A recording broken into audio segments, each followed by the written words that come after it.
estoy hablando con Daniela porque estábamos a tanto a ver si seguía ella o yo. Si no, sigo. A ver si Daniela me pesco por el tema de internet. Sigo.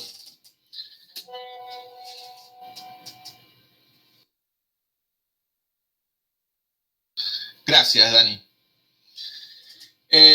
La formación de macromoléculas es otro punto muy importante, chicos, desde el punto de vista de la detoxificación de aquellos compuestos que tienen una forma de interactuar con macromoléculas. Fíjense qué interesante que es este tipo de tratamiento frente a la intoxicación de agentes. Esta formación consiste en la administración de albúmina, ¿sí? Tal que el tóxico y la albúmina forman un complejo poco o nada soluble y que de esta forma no sea absorbido por el intestino. Y se administra también tras el tratamiento evacuante, ¿sí? También se administra. El agua se prepara mezclando clara de huevo, ¿sí? En agua. Así que este es un proceso muy interesante, sabiendo qué tipo de agentes, porque va a generar ese tipo de interacción. Y lo más importante es que vamos a tener un efecto realmente grandioso en la detoxificación.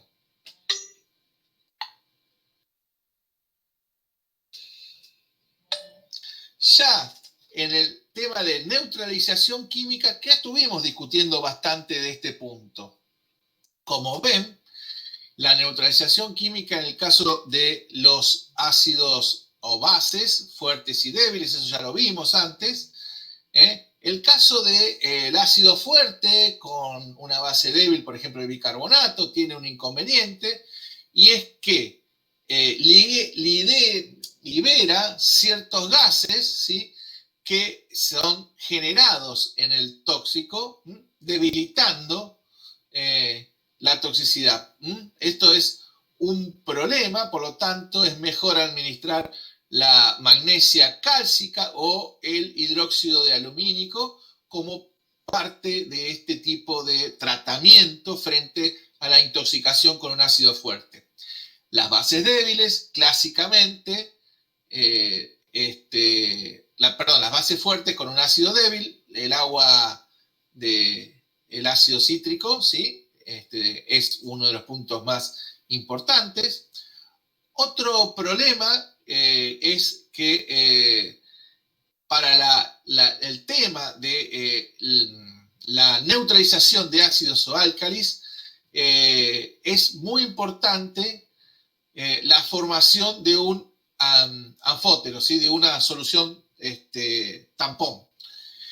Por último y no menor, dejar en claro que es un error habitual, en este caso, la administración de leche en este tema, dado que cuando está contraindicado porque la liposolubilidad, al ser liposoluble, puede solubilizar, ¿sí?, muchas sustancias tóxicas y esto ser un carrier para llevarlas hacia la absorción.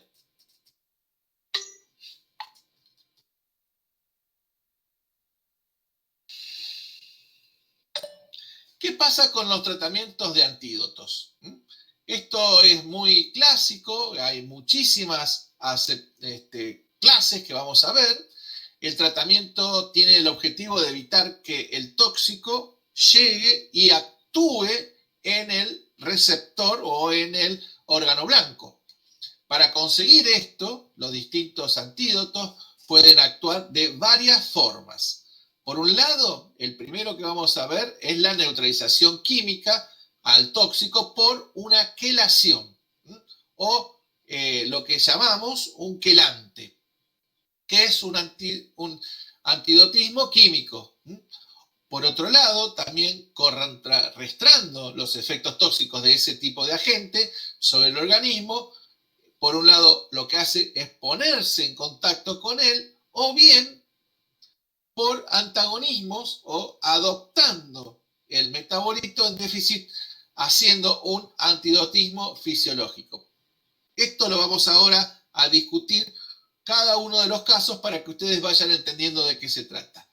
El caso de antidotismo químico, el caso de los quelantes, vamos a discutir un poco cada uno y cuáles son la utilidad.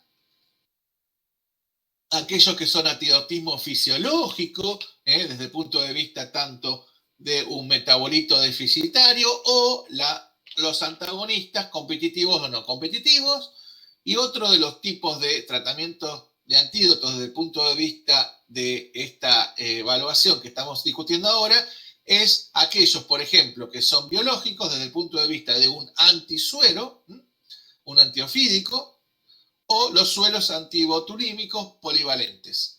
Estos son en forma general de los que vamos a discutir.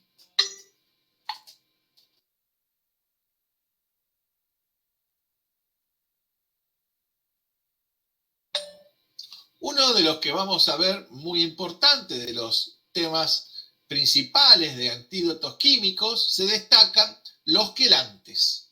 Estos quelantes tienen la particularidad de formar esas moléculas, macromoléculas que habíamos dicho, que ustedes las vieron como quelantes allá en química inorgánica, que esencialmente tienen una propiedad fisicoquímica de este tipo de agente, que tienen por lo general un tipo de radicales, en este caso la mayoría van a ver ustedes que tienen grupos sulfidrilo o alcohólico, que tienen una propiedad importante a unir a ciertos agentes químicos. Y esa unión tiene un KD, una constante de disociación, que va a depender también de otras propiedades, también fisiológicas, como el pH, la salinidad, y va a depender también de dónde esté ese agente químico que va a interactuar con el antídoto quelante. El VAL ha sido uno de los más utilizados que vamos a discutir ahora, pero también ha sido utilizado la dimecaptosucínico, fíjense, para tanto plomo como mercurio, o la D-penicilina, que es utilizada muy importantemente. También otros como el heptacálcico disódico. Entonces, ¿qué es cada uno de estos? Fíjense, el heptacálcico disódico, este tipo de agente que va a formar un quelante. Acuérdense de química inorgánica, estos generan una interacción con muchos cationes divalentes, pero ese es un problema también, que vamos a discutir en un rato. No van a ser selectivos solamente para el catión metal, por ejemplo, que quiero extraer, sino que para muchos. Y otro problema es su tamaño. Vamos a ver ahora. Entonces, dentro de los parámetros fisiológicos que estamos discutiendo, tenemos estos dos tipos. Los antagonistas de los efectos tóxicos y las sustancias que aportan el metabolito cuyo déficit ha sido generado por el tóxico. Por un lado, el primero, los antagonistas de los efectos tóxicos, hablamos en sobredosis de opiáceos como la naloxona, ¿sí? Este es un típico agente que va a ser utilizado para esto. Otros, por ejemplo, las intoxicaciones con acetil de oranoxaforado, donde hay una inhibición de la acetilcolinesterasa, se utilizan en forma secuencial, ¿sí? Por un lado, para generar una menor derivación de la acetilcolina en el intersticio, la atropina y las oximas, que van a generar una recuperación en ciertos casos de la intoxicación con orofosforados. Entonces, no se preocupen, el mecanismo lo vamos a ver específicamente cuando veamos fosforados. Otro caso importante de antídotos fisiológicos de antagonistas, estamos hablando de la intoxicación por cucumarínicos, ¿sí? El caso de la vitamina K. o en intoxicaciones con fenotrexecinas o antidepresivos tricíclicos u otras sustancias anticolinérgicas, el caso de la fisostigmina, clásicamente utilizado, ustedes esto ya lo habrán visto varias veces en fármaco, o las intoxicaciones con neurolépticos o, por ejemplo, butifresnonas, el caso de la difenilhidramina, muy importante, o en el caso de alcohol etílico, en el caso de intoxicaciones con etilenglicol y metanol. Estos todos dependen, obviamente, del mecanismo de acción. Ya vamos a discutir un poquitito por qué metanol, cuando hay intoxicación con metanol, es la de alcohol etílico. Las sustancias que aportan el metabolito cuyo déficit ha sido generado por el tóxico, clásicamente, en el caso de paracetamol, esto sí ya lo han visto seguro, tiene que ver importante el agregado del glutatión, porque cuando hay un déficit de glutatión, aparecen unos compuestos que son altamente tóxicos en excesiva cantidad de metamol, entonces ese es el déficit del glutatión, y se le agrega el glutatión para aportar una mayor, que no llegue a ese tipo de compuesto que se genere con el metabolismo de paracetamol. La N-acetilcisteína en la intoxicación también con paracetamol, también en ese proceso, o por ejemplo en el caso de la intoxicación con cistoplastino, ¿sí? Que actúa inhibiendo la inhibición de la dihidroxifosfato reductasa, en el caso de la tetrahidroforalato, o algunos otros, el glucanato calcio, en intoxicaciones con etilenglicol, para tratar de generar que no haya una mayor cantidad de etilenglicol en circulación. O por último, como ejemplo, ¿no? La intoxicaciones con cianuro, que son muy importantes, que tenemos una cantidad de nitrito sódico para que genere cierto metabolito y después, secuencialmente, el tiosulfato sódico y formar los compuestos cianurados con el ácido, con el tiosulfato, y sean eliminados. Eso va, perdón, va a depender de ese tipo de mecanismo de acción.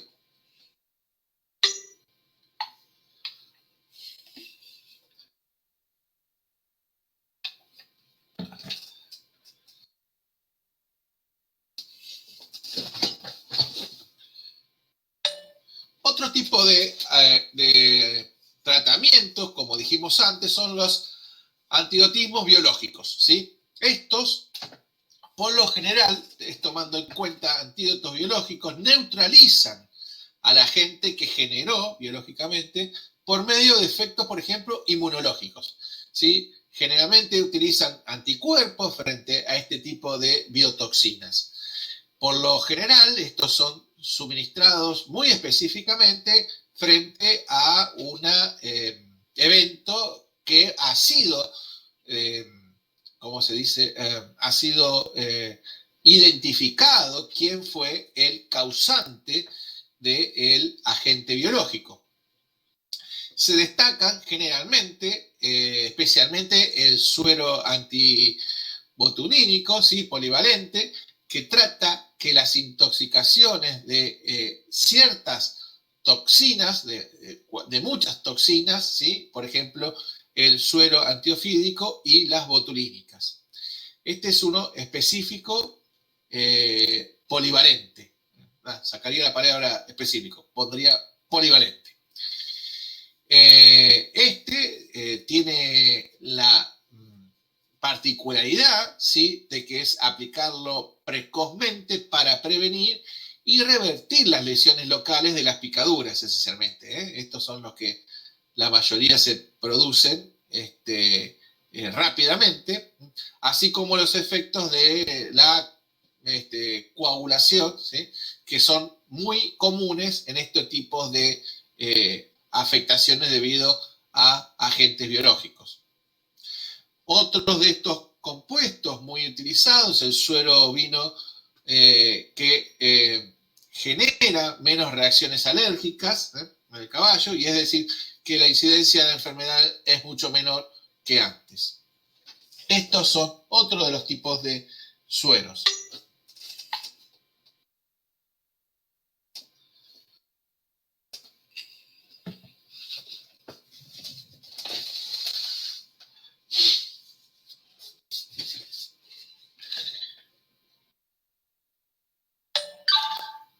Ya desde el punto de vista de los tratamientos de eliminación, estos tratamientos de eliminación son muy importantes porque lo que estamos viendo es cómo generar las distintas herramientas desde el punto de vista aprovechando mecanismos fisiológicos de los distintos organismos para aumentar la eliminación de las sustancias tóxicas. Entonces, estos procesos fisiológicos, estos mecanismos fisiológicos, ¿sí? De forma que normalmente están siendo utilizados y manipulados para poder generar un aumento de la velocidad de eliminación de los agentes que queremos eliminar. Obviamente que lo que tratamos de hacer es mantener al paciente vivo, ¿sí? Y que los distintos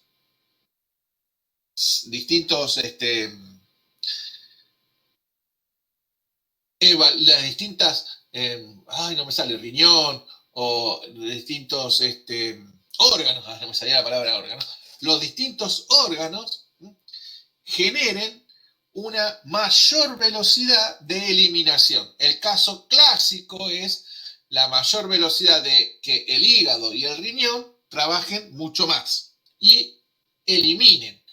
Existen dos posibilidades, o bien se hace una depuración renal, ¿sí? Con facilitar la diuresis, o una depuración extrarrenal.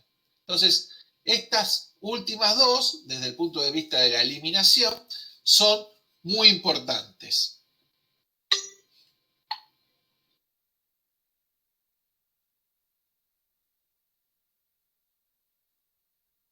Fíjense, desde el punto de vista de la diuresis, podemos hablar de aquellas que tienen diuresis renal, la diuresis ósmica o la diuresis ósmica manipulando el pH, o en el caso de la diuresis que no sea renal, la depuración extrarrenal, como dijimos antes. En la diuresis ósmica, clásicamente, en la glucosa con el mannitol se utilizan para ese aumento de la diuresis renal, o también la diuresis manipulando o moviendo el pH con ácidos y bases. Este tipo de de manipulaciones van a ser muy importantes, definido después de que hayan sabido que el agente que necesitan tienen que tener un cierto pH diferencial y que va a aumentar en ese pH diferencial la eliminación. Por otro lado, estos son depuraciones extrarrenales que son mucho más, yo diría, fuertes y difíciles, pero llegados a los casos se utilizan en la diálisis peritoneal, la hemodiálisis o la hemoperfusión o la transfusiones, que son bastante más complicadas y difíciles de generar.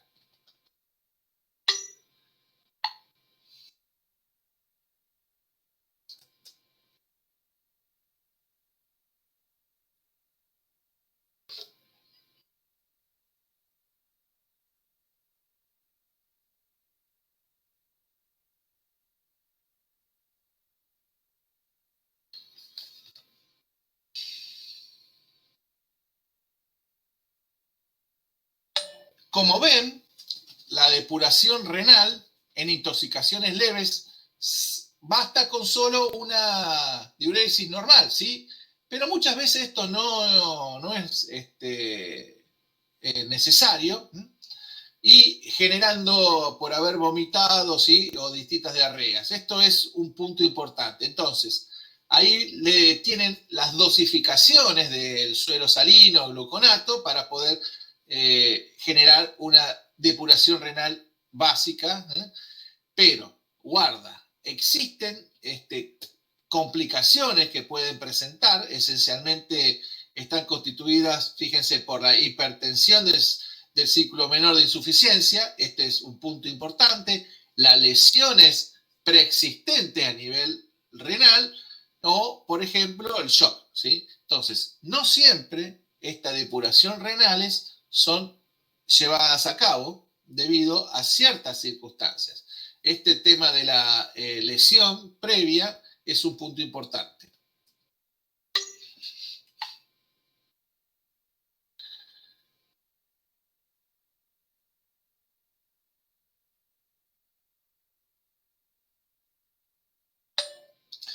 Hablando de la depuración extrarrenal, ¿sí? Podemos tener que si el intoxicado tiene una insuficiencia renal, obviamente que va a ser un serio problema o algún proceso patológico cardiovascular, va a ser importante recurrir a este tipo de depuración por medio de, qué sé yo, acá están, no, qué sé yo, perdón, las distintas opciones que antes ya habíamos dicho, la diálisis, hemodiálisis, etcétera, o también la depuración extrarrenal solo se aplica en intoxicaciones muy graves. Esto es lo que quería comentarles, que no evolucionan favorablemente otras de las medidas de soporte que ya se hicieron.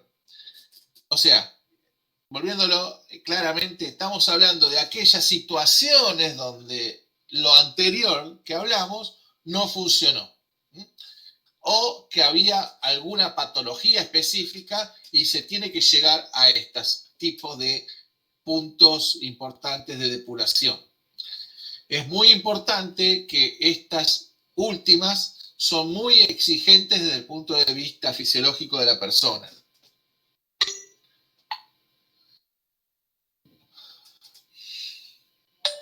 Como ven, la depuración extrarrenal tiene indicaciones clínicas muy importantes, ¿sí?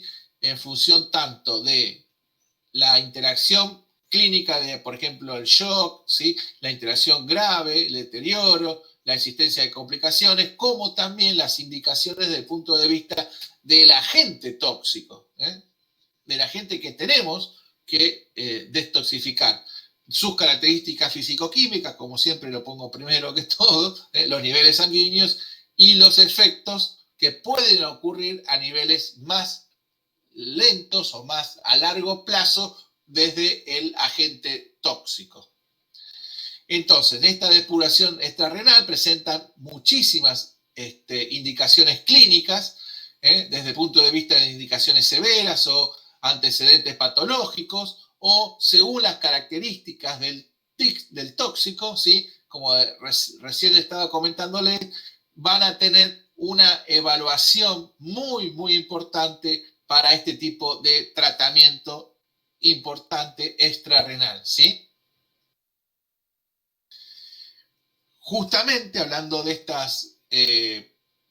este tipo de tratamiento, como les comenté, tiene contraindicaciones muy importantes, tanto como, por ejemplo, la existencia de antídotos eficaz, la toxicidad escasa, la toxicidad irreversible. Estas contraindicaciones tienen una importancia en aquellos tipos de intoxicaciones muy importantes, por el caso de la N-acetilcisteína en una indicación de paracetamol, que ha sido clásicamente estudiada y dada, en la toxicidad irreversible de los insecticidas, otra de las partes importantes, o la toxicidad inmediata que genera el cianuro.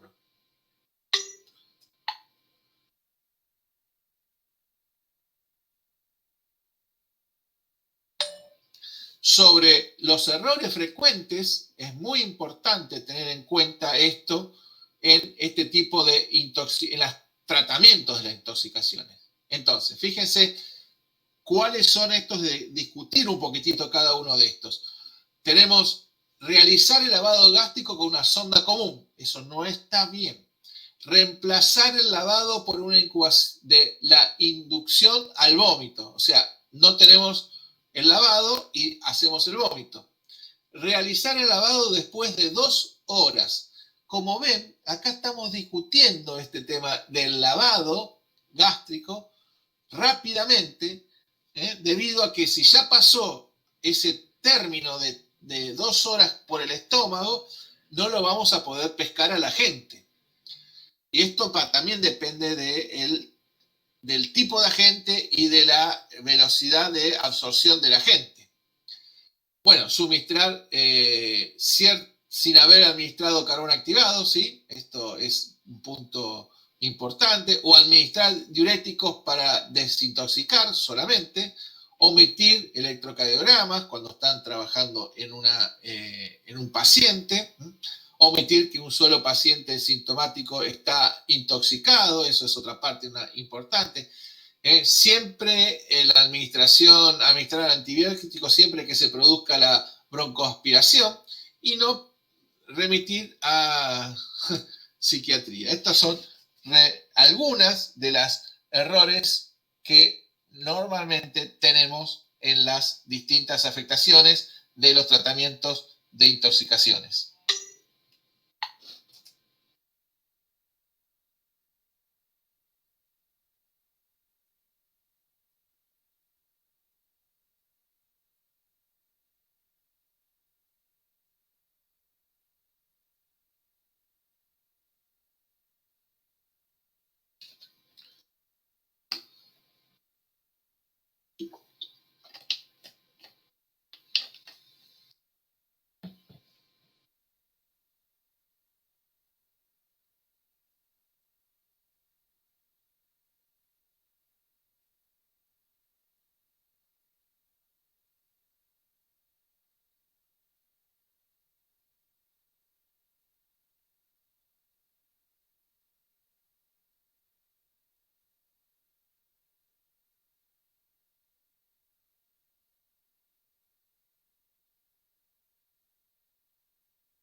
Como ven, la diálisis peritoneal es un proceso realmente importante que aquí le dejamos que hay distintos agentes que van a ser utilizados, agentes tóxicos que van a ser utilizados esta metodología. Esto es mediante la ósmosis, la difusión y filtración de los electrolitos, ¿sí? Que pasan a través de la circulación sanguínea, a través de un peritoneo vascular. O sea que lo que estamos haciendo es un tamizaje, ¿sí? Y eliminando de alguna forma de los procesos mediante la ósmosis, ¿sí? Y difusión y filtración, eliminando con un cierto tiempo, y este es uno de los puntos importantes a tener en cuenta cuando estamos frente a una intoxicación específica de ciertos agentes, por ejemplo, los solventes orgánicos, el tetracloruro de carbono, el dicloroetano, el fenobarbital, pero, guarda, desde el punto de vista clínico es un proceder lento y que tiene una importancia en ciertas intoxicaciones, como estamos comentando, de este tipo de agentes. Obviamente que tiene que ver con, al menos, no se cuente con otros métodos como ser la hemodiálisis, ¿sí? Esto es muy importante para tener en cuenta cuando estamos llegando a este tipo de proceso de tratamiento para eliminar.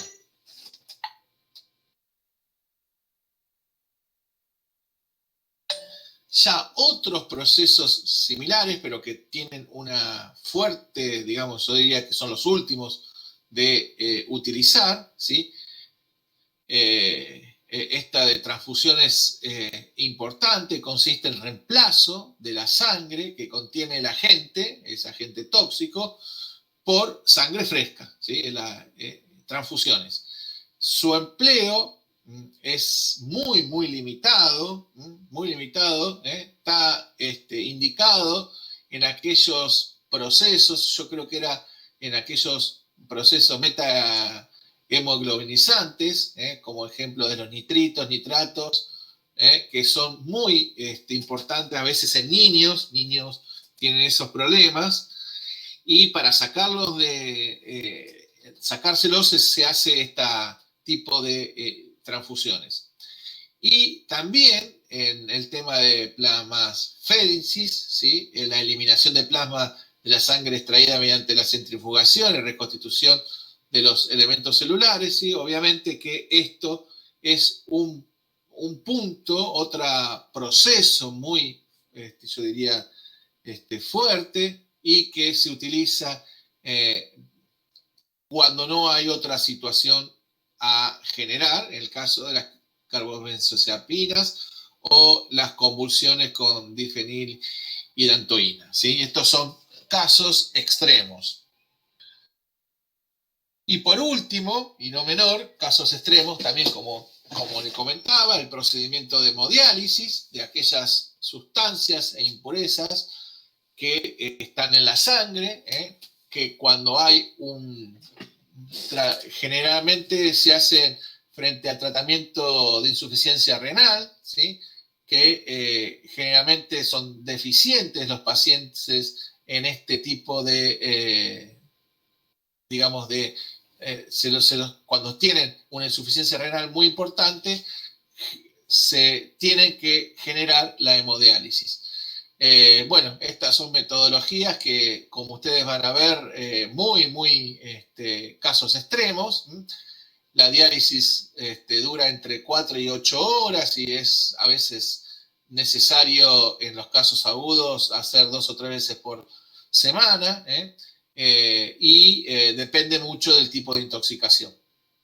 Estos casos tienen muy importante en el caso de alcoholes, ¿sí? De litio, de fenobarbital, talio, hay situaciones importantes que van a ser tenidas en cuenta para cuando se llega como último extremo a la hemodiálisis.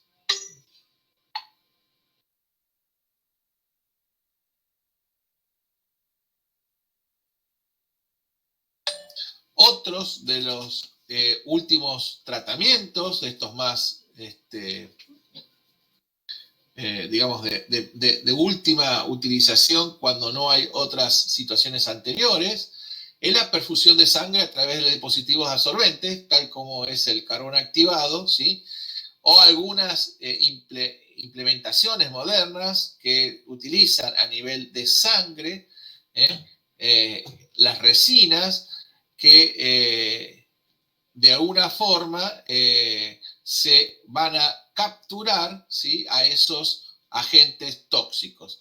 Esta hemoperfusión puede utilizarse en tratamientos de la uremia, ¿sí? La insuficiencia hepática, o en algunas intoxicaciones específicas de fármacos, como por ejemplo, vieron el fenobarbital, ¿sí? Que es, o las carbenzodiazepinas, o el caso de talio o paraquat, como le dijimos antes, que son unos tipos de intoxicaciones ambientales. Cuidado, empiezan a lavar ropas.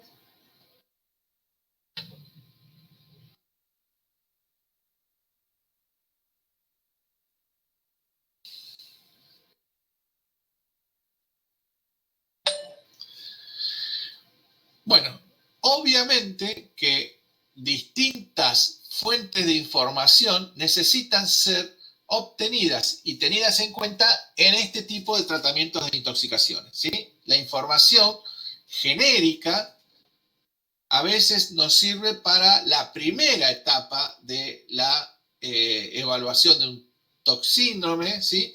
Y generar esa primera tratamiento rápido para mantener la vinculación, mantener la vida de esa persona. En Argentina, el Ministerio de Salud, la Asociación de Toxicología Argentina, dispone de bastantes publicaciones. El algoritmo de manejo de las intoxicaciones, por ejemplo, pediátricas, acá están bastante bien detalladas. Pueden obtenerla y ver de qué se trata. Hay bastante información que a mí me parece que sería importante que ustedes tengan en cuenta por dónde hacen estos verdaderamente médicos importantes que están en la primera línea de la intoxicación, y generar una descontaminación, por ejemplo, o antídotos, ¿sí? O aumentar la eliminación. Como ven, es todo lo que estuvimos discutiendo en esta clase de hoy, desde el punto de vista de la generación de información. Y aquí está el manual de intoxicaciones primarias, esto que les comenté, hay muchos otros con distintas afectaciones, distintos puntos que pueden generar, parte general o la parte especial, y pueden encontrar para cada uno de los distintos agentes un procesamiento de las intoxicaciones, ¿sí? Acá lo van a encontrar en la página de internet del ministerio, o bibliografía específica que puede haber en distintos lugares. Otra parte importante y no menor es la guía de prevención, diagnóstico y tratamiento de vigilancia epidemiológica de botulismo en lactantes. Esta es otra información importante que podemos generar y tener a mano cuando estamos en un tipo de tratamiento o que queremos tener algo básico en nuestra mano y saber obrar rápidamente. Bien, ¿alguna pregunta?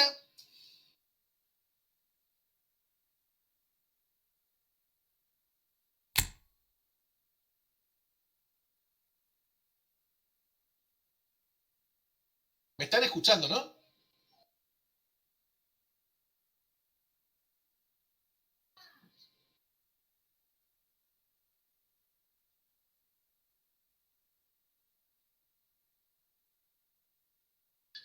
Bueno, muy bien. Espero que hayan entendido el concepto general del tratamiento de intoxicaciones, que entiendan que este es un proceso difícil que llevan a cabo distintas líneas, una línea inmediata, por ejemplo, en campo, ¿sí? Y otra directamente en las unidades de urgencia. Estos son los tratamientos. Vean que también tenemos la clasificación genérica en función de los toxíndromes, y con eso podemos llevar a cabo estas distintas facetas para aumentar esa eliminación o para generar un antídoto o de alguna forma que no tenga acceso ese agente hacia los lugares blancos donde podrían llegar a actuar. Bien.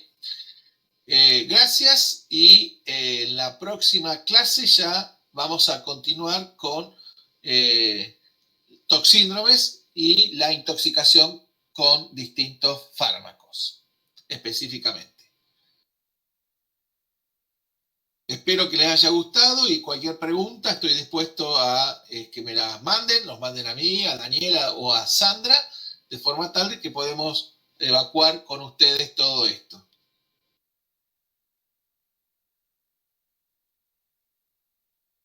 Les mando un abrazo y muchas gracias por aguantarme hasta esta hora.